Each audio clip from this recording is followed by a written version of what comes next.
Okey, hai semua dan selamat datang ke kupasan kita kali ni. Hari ni kita nak sembang pasal satu benda yang sejujurnya kita semua hadapi tiap-tiap hari tapi jarang sangat kita ambil kisah nak perbaiki. Kita akan tengok kenapa komunikasi yang berkesan tu sebenarnya bergantung 100% pada kejelasan, bukannya betapa gah atau kompleks ayat yang kita guna. Kadang-kadang kita rasa bila guna terma yang besar dan rumit ni, automatik kita nampak lebih profesional atau pandai kan? Tapi betul ke macam tu? Dalam kupasan hari ini, kita akan bongkar rahsia ni dengan gabungkan kebijaksanaan lama dan juga sains tingkah laku moden. Jom kita mula. Cuba bayangkan, pernah tak anda duduk bersembang atau dalam satu mesyuarat, orang depan tu bercakap punyalah panjang.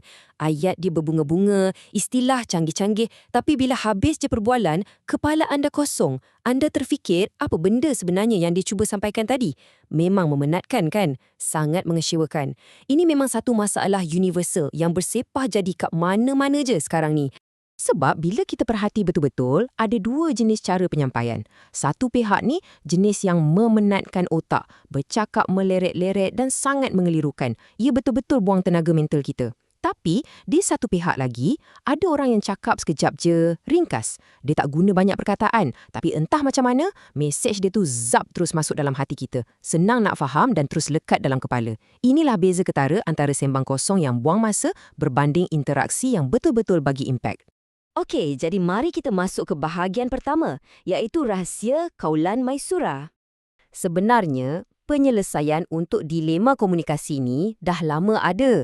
Kalau kita rujuk satu panduan purba yang cukup indah dari Al-Quran, khususnya surah Al-Isra ayat 28, ada dinyatakan, dan katakanlah kepada mereka ucapan yang mudah dan menyenangkan. Jadi, apa poin utamanya kat sini? Sejak ribuan tahun dulu lagi, kita dah diajar macam mana nak susun cara kita bercakap setiap hari.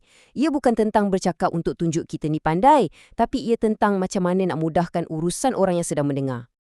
So, kalau kita pecahkan maksud frasa kaulan maisurah ni, ia bermaksud bercakap dengan gaya yang mudah, ringan dan sangat menenangkan. Ibarat angin sepoi-sepoi bahasa yang melegakan. Bila kita guna approach macam ni, kita secara tak langsung terus angkat beban kekeliruan tu daripada bahu pendengar kita. Kata-kata kita jadi sangat accessible, tak kisahlah siapa pun yang tengah dengar kat depan kita tu. Seterusnya, jom kita bincang pula pasal bahaya bahasa yang terlalu kompleks. Macam ni realiti dunia moden hari ni, ramai orang bercakap cuma sebab nak fit ego diorang sendiri. Betul tak? Kita nak nampak bijak, kita nak nampak hebat kat mata orang lain. Tapi ni sebenarnya satu kesilapan yang cukup besar. Bila niat utama kita nak nampak pandai, kita terus abaikan matlamat asal komunikasi, iaitu kefahaman. Orang yang pandai bercakap tak semestinya pastikan orang yang dengar tu faham. Dan inilah punca masalah besar dalam masyarakat kita sekarang. Sebab, bila kita guna bahasa yang terlampau rumit, ada 3 benda buruk akan jadi. Nombor 1, ia menjauhkan kita dari orang lain. Kita ingat kita bina jambatan, rupanya kita bina tembok. Nombor 2, ia buat emosi orang celaru. Boleh jadi orang tu rasa rendah diri atau down sebab tak dapat tangkap apa yang kita cakap. Dan yang nombor 3, ni yang paling bahaya. Ia buatkan orang jadi takut nak bertanya. Yelah, bila kita tabur jagun-jagun tahap dewa, pendengar rasa bodoh nak mencelah. Last-last, semua orang diam dan mesej tu hilang macam tu je. Sekarang, kita beralih ke bahagian ketiga, NLP dan kuasa kesederhanaan. Bagi yang mungkin belum familiar, NLP atau Neuro Linguistic Programming ni ialah satu bidang sains tingkah laku yang kaji macam mana otak proses bahasa. Dan menurut sumber kita, matlamat asas komunikasi mengikut NLP bukanlah untuk kelirukan orang dengan perkataan canggih. Sebaliknya, ia bertujuan untuk bantu mesej tu sampai seterang-terangnya dan senang untuk diterima. Maknanya, otak manusia ni secara semula jadi tak suka bersusah payah susun teka-teki dari ayat berbelit. Kalau orang keliru lepas kita cakap, itu bermakna kita yang gagal berkomunikasi. Dan benda ni sangat menarik bila kita nampak macam mana psikologi moden, iaitu NLP, selari dengan kebijaksanaan tradisional. Secara saintifiknya, otak kita lebih mudah terima bahasa yang simple dan teratur. Dan kalau kita tengok lipatan sejarah, Nabi Muhammad SAW sendiri menunjukkan contoh yang sama.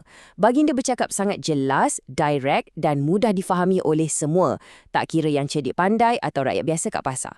Ini confirm membuktikan dari dua sudut berbeza yang kesederhanaan adalah kunci paling kuat. Jadi, kalau anda nak bawa balik satu je pelajaran dari kupasan kita kali ni, peganglah ayat ni. Bahasa yang baik bukannya bahasa yang paling susah nak sebut atau paling puitis dan penuh teknikal jargon. Tak sama sekali. Bahasa yang terbaik adalah bahasa yang paling banyak beri manfaat. Kalau kata-kata anda tak sampaikan apa-apa manfaat sebab tak ada siapa pun yang faham, so apa gunanya ia diucapkan? Lepas ni, utamakanlah nilai mesej anda, jangan sekadar nak cantikkan ayat je. Dan akhir sekali, mari kita buat sedikit refleksi.